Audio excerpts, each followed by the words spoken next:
C'est une entreprise générale de bâtiment dont les 18 salariés sont maçons. Le recrutement, on est comme tous les métiers du bâtiment en tension de main-d'œuvre. Donc depuis un an, on a élargi notre façon de recruter dans le cadre d'une diversité en faisant venir des jeunes non formés provenant d'autres métiers. J'ai par exemple un mécanicien, j'ai par exemple un gars de la grande distribution qui est venu, un jeune qui était en déperdition complète et puis un autre en contrat d'apprentissage. Je suis en contrat d'apprentissage, donc j'ai 2 semaines en entreprise et une semaine au CFA pour des cours plutôt enseignement général, etc. J'ai 2 ans à faire et la deuxième année, je passe un examen pour le CAP et pour avoir mon diplôme de CAP. En fait, mon père était déjà dans l'entreprise et vu que moi je voulais faire maçon, mon père m'a dit pourquoi pas, tu viendras dans la même entreprise et Jean-Marc a accepté que je vienne faire mon apprentissage chez Bâti 2000. Faciliter ce type de démarche, c'est pour faire venir au métier du bâtiment des gens qui s'en détournaient auparavant. Pourquoi ? Parce que également les métiers du bâtiment, on n'avait pas forcément une bonne image, de par les conditions de travail, de par les salaires et tout ça, qui étaient loin de ce qui pouvait attirer les jeunes. On en était tout à fait responsable.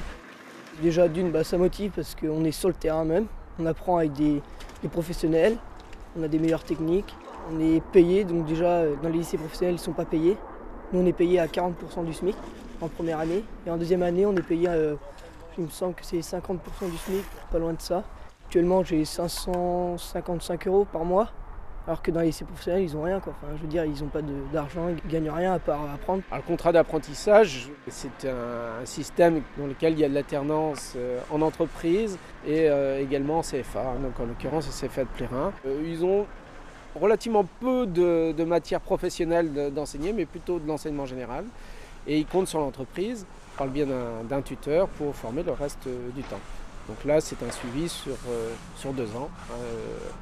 Contrairement à des emplois professionnels, contrats professionnels qui, eux, au niveau de l'AFPA, parce qu'on a également ce type de jeunes d'intégrer, ont une formation professionnelle beaucoup plus conséquente au centre de formation. J'étais magasinier cariste pendant 3-4 ans et je voulais me relancer dans une autre voie, dans une formation. Et puis bon, vu qu'il y a du boulot en tant que maçon, donc j'ai pas hésité.